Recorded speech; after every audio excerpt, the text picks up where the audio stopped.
Hello aspirants, welcome to my channel judiciary with Ruchi. So कैसे हैं आप सब? Hope you are all good, preparations अच्छी चल रही हैं। सो लास्ट टाइम हमने सेक्शन नंबर 16 वाइंड अप कर दिया था। आज हम न्यू पार्ट शुरू करने वाले हैं, एडमिशन्स। सो सेक्शन नंबर 17 से लेके सेक्शन नंबर 31 तक हम पढ़ते हैं एडमिशन्स के बारे में कि कौन कौन एडमिशन्स कर सकता है, कौन कौन एडमिशन्स दे सकता है, किस किस सर्कमस्टांसेस में जो एडमिशन दिए जाएंगे वो रेलेवेंट होंगे। It talks about that. See, we are just winding up the relevancy. हम उस एडमिशन को रिलेवेंट कर रहे हैं यहाँ पे जो कि हमारे फैक्ट एंड इशू से रिलेटेड है या रिलेवेंट फैक्ट से रिलेटेड है। ठीक है, उनकी हम रिलेवेंसी क्रिएट करेंगे। सो बिफोर स्टार्टिंग, आप लोग एडमिशन से क्या समझते हैं? What do you think admissions हो सकते हैं? आप किसी भी चीज़ के बारे में एडमिट करते हैं, एडमिट एनी फैक्ट, उसी को तो कहेंगे ना एडमिशन्स। सो अब हम एक बार बेयर लैंग्वेज रीड करते हैं। प्लीज़ अपने बेयर एक्ट्स निकाल लीजिए। An admission is a statement. First of all पहली ही लाइन बता रही है हमें कि एन एडमिशन क्या है, एक स्टेटमेंट है। तो स्टेटमेंट कैसी है? ओरल भी हो सकती है, एक स्टेटमेंट है। देखिए ये जो इसमें इलेक्ट्रॉनिक फॉर्म है, ओरल और डॉक्यूमेंट और contained in electronic form. Electronic form वाली जो ये डेफिनेशन है, ये IT एक्ट 2000 जो आया था उसके अकॉर्डिंग हमने उसके बाद में इसमें ऐड ऑन की है कि जो इलेक्ट्रॉनिक फॉर्म में जैसे व्हाट्सएप मैसेजेस करते हैं, ईमेल्स वगैरह करते हैं, उसके अंदर भी जो अगर आप कोई बात कर रहे हैं तो वो एडमिशन के तौर पे रेलेवेंट होगी। इस बारे में हम बात कर रहे हैं। एडमिशन्स को हम बता रहे हैं, बेसिकली इसको डिफाइन कर रहे हैं यहाँ पे कि एडमिशन क्या होता है। सेक्शन नंबर 17 हमें बताता है कि admission is a statement that could be oral, that could be documentary और that could be contained in an electronic form. इन तीनों की इस तरह से अगर हम कहेंगे तो वो जो है हमारी स्टेटमेंट है। अच्छा, स्टेटमेंट क्या? स्टेटमेंट से आप क्या समझते हैं? स्टेटमेंट में देखिए, अगर आप किसी चीज़ को डिनाई कर रहे हैं वो भी एक स्टेटमेंट है, किसी चीज़ को एडमिट कर रहे हैं वो भी एक स्टेटमेंट है। Statement includes everything we are speaking. जो भी हो रहा है, जो भी बातें हैं, सब चीज़ें स्टेटमेंट में इंक्लूड हो रही है। Admission is a part of that statement. Basically अगर ये हमारी कोई स्टेटमेंट है तो इसके अंदर हमारा ये आ जाएगा एडमिशन। क्यों? क्योंकि यहाँ पे ये बता रहे हैं कि एडमिशन इज़ अ स्टेटमेंट। तो statement is a wider term and admission is a smaller term. तो ये क्या कह रहे हैं कि admission is contain in electronic form which suggest, क्या सजेस्ट करती है हमें? कोई भी एक inference as to any fact in issue और relevant fact which suggests any inference. Which suggests any inference is a very important word here. Which suggests an inference. Inference से आप क्या समझते हैं? इन्फ्रेंस हमने लास्ट टाइम जब हमने पढ़ा था, हमने उसके बारे में डिस्कस किया था। बेसिकली आप किसी चीज़ का आइडिया लगता है आपको। हिंदी में जो वर्ड है वो है अनुमान। आप किसी चीज़ के बारे में एक चीज़ का अनुमान लगा पा रहे हैं, वो होगा एक इन्फ्रेंस, जो आपको एक सजेशन दे रहा है किसी भी एक इन्फ्रेंस के towards a fact in issue, towards a fact in issue और रेलेवेंट फैक्ट। वही तो एडमिशन्स होंगे ना। अगर हम कोई भी स्टेटमेंट दे रहे हैं, कोई भी अगर हम एडमिशन कर रहे हैं, तो वो कौन सा एडमिशन जो है जो एडमिशन माना जाएगा? सारी स्टेटमेंट्स तो एडमिशन नहीं हो जाएंगी ना। कुछ ही तो ऐसी स्टेटमेंट होंगी जो फैक्ट इन इशू की तरफ होंगी, जो रिलेवेंट फैक्ट की तरफ होंगी, वही तो होंगी ना आपकी एडमिशन्स। तो वो हो जाएंगे आपके एडमिशन्स। अच्छा, हमने एक लाइन और पढ़ी है कि ऑल कन्फेशंस आर एडमिशन्स। ये आपसे इंटरव्यू में भी पूछा जा सकता है, ठीक है? But not all admissions are confessions. This is a important term. क्या आप समझ रहे हैं इस चीज़ से? सारे कन्फेशन जो है वो एडमिशन है। कैसे? क्योंकि confession is an admission. Confession is an admission towards what?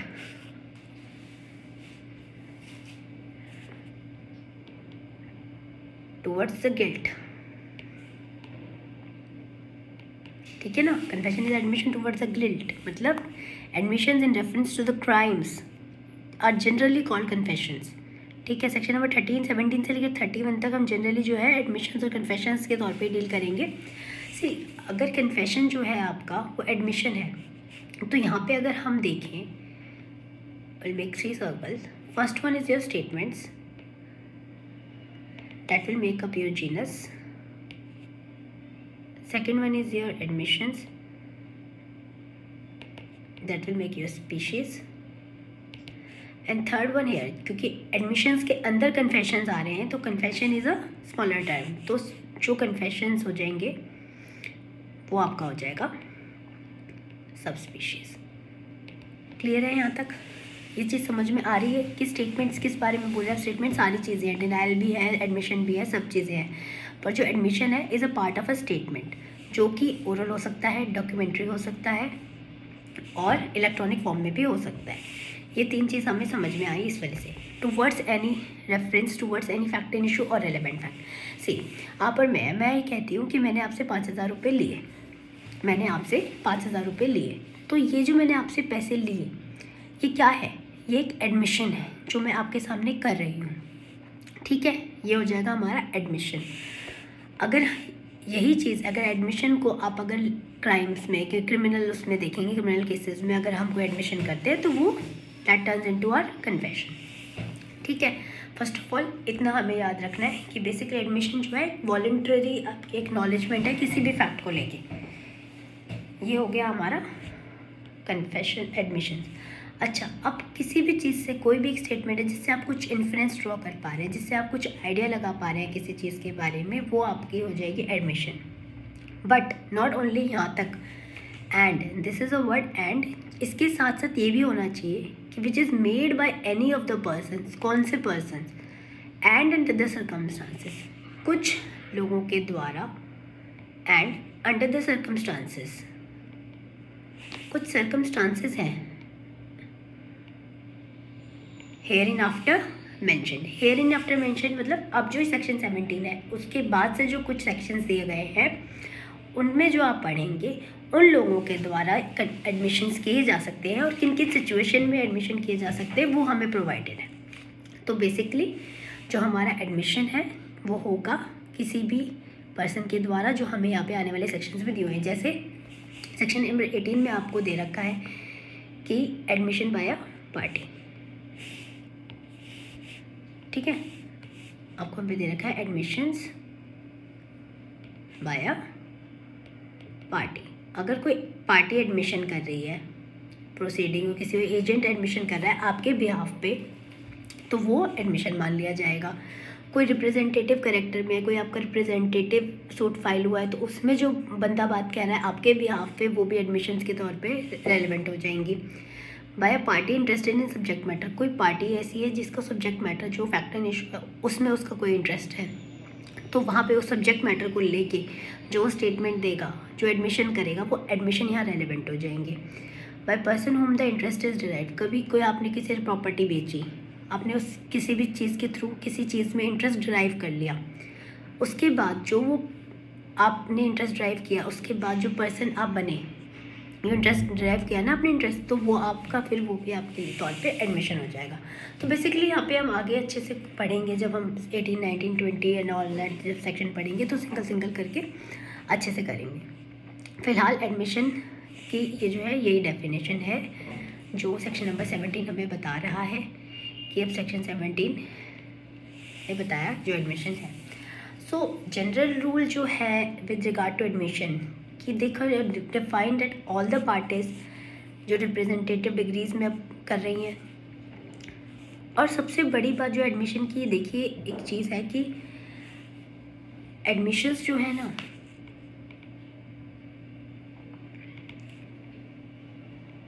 Are those which are not in your favour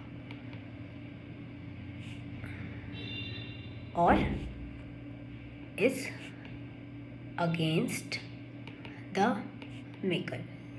बहुत इंपॉर्टेंट लाइन है। अगर मान लीजिए कोई भी एक बंदा है, अपने लिए सेल्फ हार्मिंग स्टेटमेंट तो कोई नहीं देगा, कोई तो नहीं कहेगा ना कि मैंने जाके चोरी करी है, कोई तो नहीं कहेगा ना कि हाँ भी मैंने से माल रख रखा है, मैंने इसके पैसे ले रखे हैं, इस तरीके की कोई भी सेल्फ जहाँ पे आपका इंटरेस्ट जो है उसके अगेंस्ट जा रहा है, जो स्टेटमेंट आपके फेवर में नहीं है, अगर आप ऐसी कोई स्टेटमेंट दे रहे हैं, ऐसे अगर कोई भी स्टेटमेंट दे रहे हैं, तो जनरली उसे मान लिया जाता है कि वो एज एन एडमिशन काम करेगी।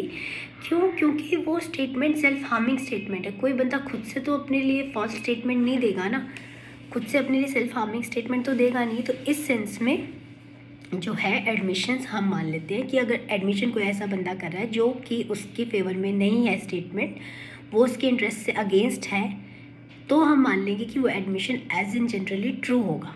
हाँ, एडमिशन्स को अगर हम देखें एज अ एविडेंस कि किस तरीके का एविडेंस है ये, तो it can be substantial piece of evidence. कब? किस केस में? जब आपको पता लगेगा कि वो क्लियर है, सर्टेन है, क्या बोलना चाह रहे हैं वो उस चीज़ का पता चल रहा है, और डेफिनेट है। अगर ये तीनों चीज़ें हैं तो आप एक एडमिशन को बता सकते हैं कि as an substantial piece of evidence की तरह वर्क करेगा।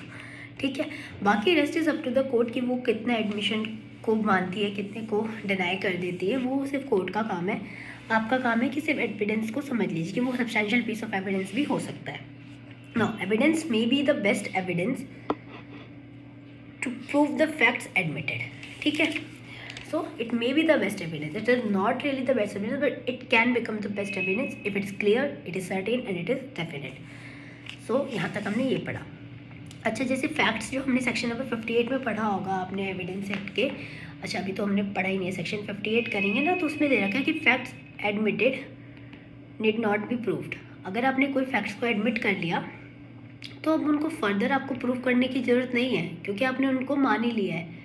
ठीक है, तो लेकिन अगर हम सेक्शन ऑर्डर 8 पढ़ते हैं, रूल 5 पढ़ते हैं सीपीसी में, तो वहाँ कह रहा है कि अगर आपने कोर्ट फैक्ट एडमिट कर लिया है तो कोर्ट फिर भी आपसे अदर एविडेंसेस के थ्रू एक फैक्ट को प्रूव करने के लिए बोल सकती है। ठीक है, इतना समझ में आया? आप ऑर्डर नंबर 8 रूल नंबर 5 एक बार पढ़ लीजिएगा, क्लियर हो जाएगा, बिल्कुल सिंपल है, कोई इतना टफ नहीं है इसमें। सो ये हो गया हमारा। ठीक है, अच्छा एडमिशन्स का क्या है? एडमिशन्स जो हैं, अगर हम सेक्शन नंबर 31 पढ़ेंगे ना, they work as an estoppel. Conclusive proof नहीं है, ये नहीं है कि हाँ भाई कर दिया तो वही कंक्लूसिव प्रूफ हो गया। ठीक है, they work as estoppel, they behave like कि उस जिसने बनाया है उसके अगेंस्ट ही काम करेंगे, तो दिस इज़ द एडमिशन। अच्छा, हम अच्छे से पढ़ेंगे सारी चीज़ें। अभी फ़िलहाल जो है अगर हम बात करते हैं रीजंस ऑफ एडमिसिबिलिटी, हम क्यों, क्या रीज़न है कि हम एडमिशन्स को एज एन एडमिसिबल कर रहे हैं, एज एन एडमिशन। ठीक है, तो अगर इसमें पढ़ते हैं तो सबसे पहला रीज़न आता है आपके पास कि admission as a waiver of proof. Admission as a waiver of proof से क्या मतलब है इस लाइन का? इस लाइन का मतलब ये है कि आपने मान लीजिए कोई एडमिशन किया, एडमिशन किसके रिगार्डिंग था कि आप उस चीज़ जो स्टेटमेंट दे रहे हैं वो आपके फेवर में नहीं है, that is against the maker. तो जो बंदा खुद एडमिशन कर रहा है, अगर वो खुद ही कह रहा है कि हाँ भाई मैंने ये किया है, ठीक है, उस एडमिशन को as a waiver of proof क्यों मांगे? क्योंकि उसने ऑलरेडी वो एडमिट कर लिया है, तो उस चीज़ को और तरीके से प्रूव करने की तो ज़रूरत ही नहीं है। जब किसी चीज़ ने आपने कहा कि हाँ भाई आपने मुझसे 10,000 रुपये लिए थे, मैंने कहा मैंने आपको दिए थे, आपने मुझसे लिए थे, आपने एक्सेप्ट कर लिया कि आपने लिए थे, तो जब आपने एक्सेप्ट ही कर लिया तो उसमें प्रूफ की तो रिक्वायरमेंट ही नहीं हुई, क्योंकि आपने बोल ही दिया। ठीक है, तो it works as a waiver of proof कि उसके बाद आपको एक प्रूफ देने की ज़रूरत नहीं है। दो अदर सर्कमस्टांसेस में कोर्ट चाहे तो बोल सकता है, दैट्स अ कोर्ट्स डिसीजन। ठीक है, सेकंड आएगा आपका admission as statement against interest. क्या मतलब कि एडमिशन्स जो स्टेटमेंट दी जा रही है वो जनरली वही है जो सेल्फ हार्मिंग स्टेटमेंट, ऐसा नहीं है कि सेल्फ सर्विंग स्टेटमेंट नहीं मानी जाएंगी, क्योंकि जब जनरली बंदा एडमिशन करता है तो उसमें कुछ सेल्फ सर्विंग स्टेटमेंट भी होती है और कुछ सेल्फ हार्मिंग स्टेटमेंट भी होती है। तो that is up to the court कि कौन सी वो डिनाई करेगा, कौन सी वो एक्सेप्ट करेगा। बट एडमिशन जनरली वही चीज़, मतलब एडमिशन वो ट्रू मानेंगे जो कि उसके अगेंस्ट इंटरेस्ट है। ठीक है, सो ऑब्वियसली प्रोबेबिलिटी यही है कि हाँ भाई कोई भी बंदा अपने लिए सेल्फ हार्मिंग स्टेटमेंट नहीं देगा। So it works as an against the interest of the maker. Second reason ये है।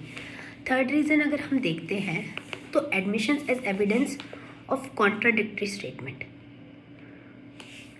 Now another reason that party जो है रेलेवेंसी ऑफ एडमिशन की है कि it's a contradiction between the party statement and his case, मतलब उसका case कुछ और है और उसके जो स्टेटमेंट है वो कुछ और है। However a party can prove all his opponent statements about the facts of the case and it is not as they should be inconsistent with his case. मतलब बेसिकली सिंपल सा है कि आपकी जो स्टेटमेंट है वो कॉन्ट्राडिक्ट कर जाती है। ठीक है ना, कोई भी आप कॉन्ट्राडिक्ट स्टेटमेंट दे सकते हैं कि हाँ भाई लिए थे। मान लीजिए अगर आपसे मैंने बोला कि आपने मुझसे 10,000 लिए थे, आप कहते हैं कि मैंने 10,000 नहीं लिए, मैंने तो 8,000 ही लिए हैं। ठीक है, तो वहाँ पे दो उसमें कॉन्ट्रडिक्शन है जो मैं कह रही हूँ, जो आप कह रहे हैं, but it will be acceptable.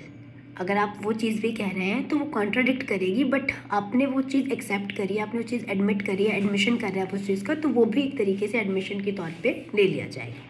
This is about the third point, contradictory statement. ठीक है ना।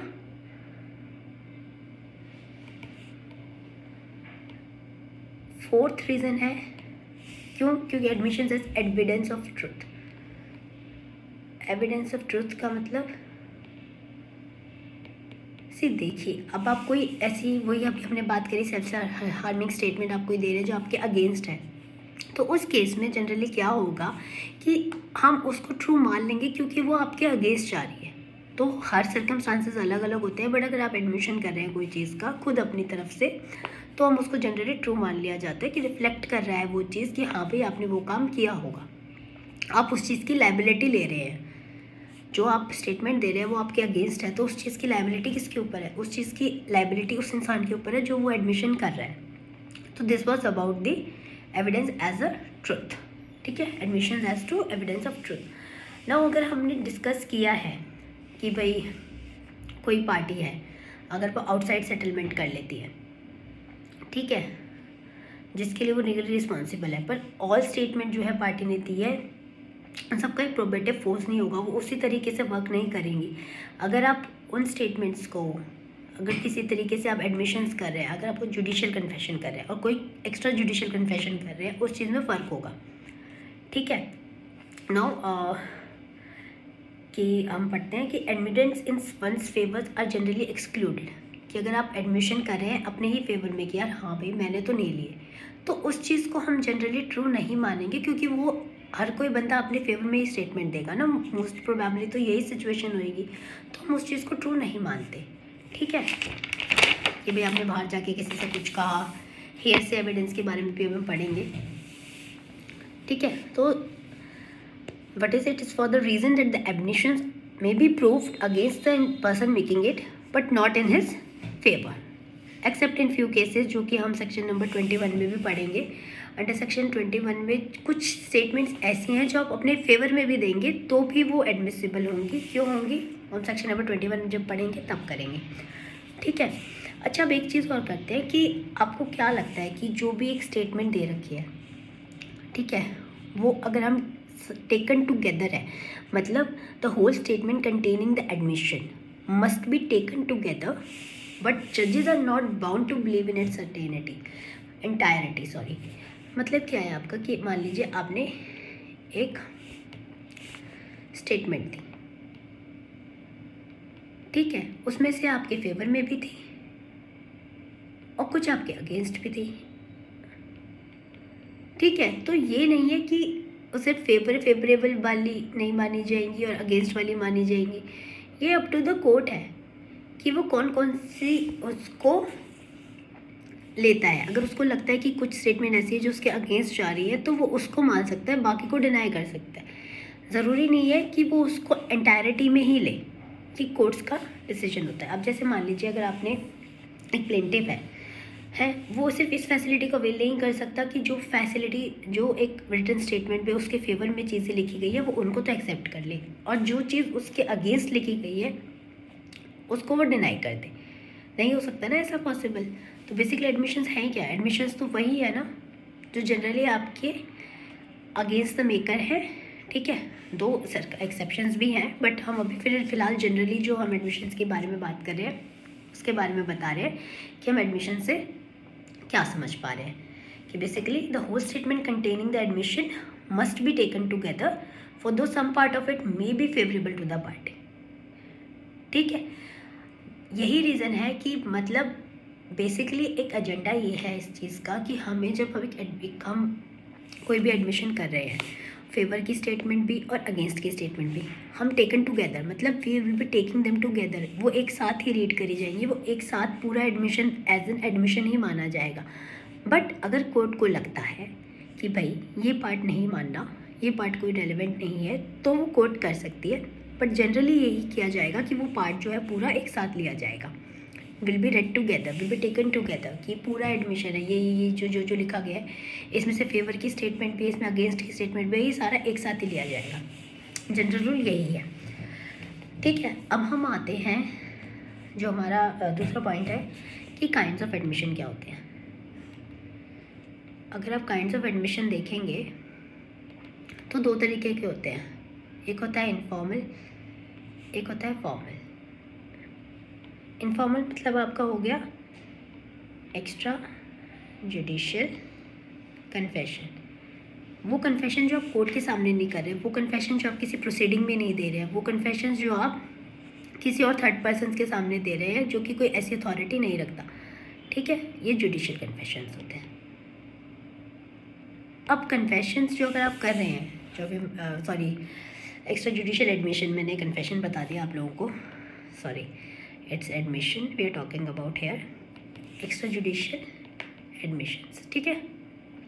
तो एक्स्ट्रा जुडिशियल एडमिशन हो जाएंगे और जुडिशियल एडमिशन हो जाएंगे। सो एडमिशन हमने बोला कि may be they can be oral, they can be written, और the party also make with the science and silence. मान लीजिए आपने मुझसे पूछा कि क्या आप चाय लेंगे, मैंने कहा मैंने अपनी साइंस बता दी कि हाँ ठीक है, मैंने कुछ बोला नहीं, मैंने सिर्फ अपनी नेक हिला दी, अपनी हेड हिला के बोल दिया हाँ। तो अगर मैं कोई साइन दे रही हूँ, मैं अगर साइलेंस में भी हूँ, तो वो भी एक तरीके का एडमिशन ट्रीट किया जाएगा। जैसे कि भाई तूने मुझसे 5,000 रुपये लिए थे ना, मैं चुप हो जाती हूँ, बहुत से लोग खड़े हैं, मैं उस पर मैं क्या बोलूँ। अगर मैं साइलेंट हूँ, मैं उस चीज़ पे कुछ नहीं कह रही, तो कहीं ना कहीं वो चीज़ मेरे अगेंस्ट ली जाएगी कि हाँ भाई इसने लिए होंगे। तो एडमिशंस जो हैं वो साइंस और साइलेंस की तरह भी माने जा सकते हैं। दे can be expressed in the form of words, जो भी हम वर्ड्स लेटर कर रहे हैं ऐसे हाँ ठीक है, ये सब चीज़ें भी एडमिशन में मानी जाएंगी। रिटर्न है तो ऑब्वियसली आपको पता ही रिटर्न में हो जाएगा। इम्प्लाइड में क्या है कि आप कंडक्ट के थ्रू, अपने एक्शंस के थ्रू, मैंने कहा कि हाँ वे लिए थे, आपने बोल दिया हाँ, मैं कहा मैं एक अब कभी अब स्कूल में हमने बहुत सपने किया है कि भाई मैं कम इन मैम, मैं कम इन सर, तो क्या करती टीचर हेड हिला नोट कर देती है ना। तो इस तरीके से क्या है, वो एक साइंस है, वो एक कंडक्ट है कि आप कोई एडमिशन कर रहे हैं, वो आपके काम के थ्रू, आपके कंडक्ट के थ्रू पता चल रहा है, ना कि आप कोई बोल रहे हैं, ना आप लिख रहे हैं उस चीज़ को, बस आप अपने बिहेवियर से, अपने कंडक्ट से उस चीज़ को शो कर रहे हैं, तो वहाँ पे वो भी एडमिशन मान लिया जाएगा। सो एडमिशन या तो फॉर्मल होते हैं या इनफॉर्मल होते हैं, एक्स्ट्रा जुडिशियल होते हैं या कि मे बी सॉरी ये मैंने लिखा है साइंस हो सकते हैं, साइलेंस भी हो सकता है, बाय कंडक्ट भी आप एडमिशन कर सकते हैं। इसके बारे में हम डिटेल में देखिए सारी चीज़ें समझेंगे दोबारा। अभी मैं सिर्फ आपको एक ओवरव्यू दे रही हूँ कि एडमिशन से रिलेटेड क्या है, क्योंकि अभी हम आगे वाले सेक्शन में सब में सिर्फ एडमिशन ही पढ़ने वाले हैं। तो will go in each and every detail कि हाँ भाई कब कैसे कन्फेशन एडमिशन कहाँ रेलिवेंट हो रहा है, कौन सा एडमिशन माना जाएगा, कौन सा नहीं माना जाएगा। अभी सिर्फ एक ओवरव्यू है, ठीक है, क्योंकि आने वाले उसमें वही पढ़ना है तो हम उसमें डिटेल में डिस्कस करने वाले हैं। सो जो फॉर्मल एडमिशन्स होते हैं are made for the purpose of trial के लिए, कि भाई आप उसमें ट्रायल चलेगा ना तभी तो आप उन एडमिशन्स को बोल रहे हैं, नहीं तो उनकी ज़रूरत ही क्या है। वो फॉर्मल क्यों है, क्योंकि एक प्रोसीडिंग चल रही है, एक ट्रायल चल रहा है, उसके दौरान आप जो एडमिशन दे रहे हैं वो आपका जुडिशियल एडमिशन हो जाएगा। इसी तरीके से जो एडमिशन्स हैं are being paid case fully binding on the party who makes them, उनको बाइंड कर देता है कि अब जो यहाँ पे आप जो दे रहे हो ना, जो यहाँ पे आप एडमिशन कर रहे हो, जो ट्रायल के दौरान, जो प्रोसीडिंग के दौरान आप कर रहे हो ना admission, they are being made as the formal admissions. ठीक है, now they constitute a waiver of truth. क्यों? क्योंकि अब पार्टी ने खुद ही एडमिट कर लिया तो वो वेवर ऑफ प्रूफ की तरह, वेवर ऑफ ट्रूथ की तरह माना जाएगा। The foundation of rights of the party such admissions are not generally received in other proceeding, और प्रोसीडिंग्स में नहीं मिले जाते, बट आप ट्रायल के उसमें करेंगे तो माना जाता है। अच्छा, इनफॉर्मल और एक्स्ट्रा जुडिशियल जो है आपके एडमिशन है वो क्या होंगे? ऑब्वियसली वही बात है जो अभी हम बात कर रहे थे। इनफॉर्मल है तो भी that could be oral, that could be written, that could be in writing, and it is by conduct also. ठीक है, so generally at a time and under the circumstances where the person making it, जहाँ पे उसको कोई idea नहीं है कि वो एक एडमिशन्स की तरह यूज़ हो जाएंगे। ठीक है, जैसे लिटिगेशन में आपने देखा होगा सच एडमिशन दो कंक्लूसिवली वो तो नहीं होते कि burden of proof he shift कर देंगे। एक एक्सेप्शन है इसमें, एडमिशन टू सिविल केसेस में आप सेक्शन नंबर 23 पढ़ेंगे, उसमें हम डिस्कस करेंगे कि किस तरीके से एक एक्स्ट्रा जुडिशियल कन्फेशन पे भी अगर आप एक एडमिशन कर रहे हैं तो वो कैसे मान लिया जाएगा, वो एडमिशन कैसे ट्रीट हो जाएगा। जब एक्स्ट्रा जुदा आपने किसी इस नॉलेज की नहीं थी आपको, आपने नॉर्मली कोई बात कह दी, पर वो भी कभी कभी हमारे एडमिशन्स के तौर पे रेलेवेंट हो जाती है, उस चीज़ के बारे में बात करेंगे। ये आपको सेक्शन नंबर 23 में मिलेगा सिविल केसेस में, सेक्शन नंबर 23। और इसमें जैसे हमने बोला ना क्या नाम है, कम्युनिकेशन विदाउट प्रेजुडाइज, कोई भेदभाव नहीं है। ठीक है, ये पढ़ेंगे। Implied agreement that evidence of them are not to be given are not relevant, कब रिलेवेंट नहीं है ये भी बताएंगे। अभी हम इस चीज़ के बारे में डिटेल में डिस्कस करने वाले हैं आने वाले सेक्शंस में। फ़िलहाल इतना समझ में आ रहा है आपको? प्लीज़ देखिए, कुछ नहीं समझ में आया तो प्लीज़ लेट मी नो। ठीक है, अब एक बहुत इंपॉर्टेंट टॉपिक जो हमारे एडमिशन्स में रह गया है कि are an exception to hearsay rule. हमने देखा है कि हमने हेयरसे रूल को कहीं पे भी ऐसा एक्सेप्ट नहीं किया है एज एन एविडेंस, पर एडमिशन्स जो है ना वो वर्क करते हैं as an exception to this hearsay rule. क्यों वर्क करते हैं? क्योंकि they can be treated as exception. कि मान लीजिए मैं अब दो चार दोस्त खड़े हैं, एक दोस्त ने बोला कि यार हाँ मैंने इससे यार 5,000 रुपये ले रखे हैं। अब क्या हुआ, जिस बंदे से उसने पैसे ले रखे वो वहाँ पे मौजूद नहीं है, कोई और 3-4 दोस्त में, यार मैंने उससे 5,000 रुपये लेते हैं, परेशान कर रखा है उसने मांग के ही, जो भी आप ऐसे कोई स्टेटमेंट दे रहे, तो वहाँ किसी थर्ड पर्सन के सामने अगर वो आपने स्टेटमेंट दी और ये बात ट्रायल में चली, एडमिशन चल रहा है, वहाँ आपने बोली, आपसे पूछी गई, उस थर्ड पर्सन उस चीज़ के एविडेंस दे सकता है कि हाँ भाई इसने तो मुझे बताया था कि हाँ भाई इसने उससे पैसे ले रखे हैं, तो वहाँ वो चीज़ कहीं ना कहीं एडमिसिबल हो जाती है ये प्रूव करने के लिए, क्योंकि आप वो अपने अगेंस्ट में स्टेटमेंट दे रहे थे ना, सेल्फ हार्मिंग स्टेटमेंट दे रहे थे कि हाँ भाई मैंने ले रखी है, तो वहाँ पे वो हेयरसे रूल की तरह काम करेगी और वो भी एडमिसिबल हो जाएगी, रेलेवेंट हो जाएगी। एडमिसिबल तो एज इन वो तो कोर्ट देखेगी, बट रेलेवेंट हो जाएगी कि हाँ भाई इसने इस बंदे के सामने भी बोला था कि इसने वैसे लिए हैं। ठीक है, तो वहाँ पे उस चीज़ को हम मान लेंगे। So this was all about admissions. एक ओवरव्यू था इस वाले सेक्शन में, बहुत ज़्यादा डिटेल में मैं अभी नहीं गई हूँ, बस ऊपर से पढ़ा है हमने कि एडमिशन्स क्या है। आप एक बार सिर्फ इतना कर लीजिएगा, जो इसके बाद वाले सेक्शंस हैं उनको एक बार बस ऊपर से रीड मार लीजिएगा, थोड़ा आपको आइडिया लग जाएगा। उसके बाद हम नेक्स्ट वीडियो में 18 डिस्कस करेंगे, फिर 1 बाय 1 जो हमारे सेक्शन चल रहे हैं वैसे ही। और इनमें ये दिख रहे हैं छोटे, but it will take time, क्योंकि ये इम्पॉर्टेंट है। पूरा एविडेंस अब जो है अच्छे से स्टार्ट हुआ है, अब हमें आगे जो है अभी सारी कनेक्टिविटी बनती चली जाएगी। ठीक है guys, so this was all about admissions. Hope आप लोगों को समझ में आया होगा, नहीं आया तो प्लीज़ कमेंट कर दीजिएगा। And please like my videos if you like them, subscribe to my channel and tell me, कोई फीडबैक हो, कोई आइडिया हो आपके पास तो आप प्लीज़ मुझे बताइए। So till then, bye bye, take care and all the best for your preparations.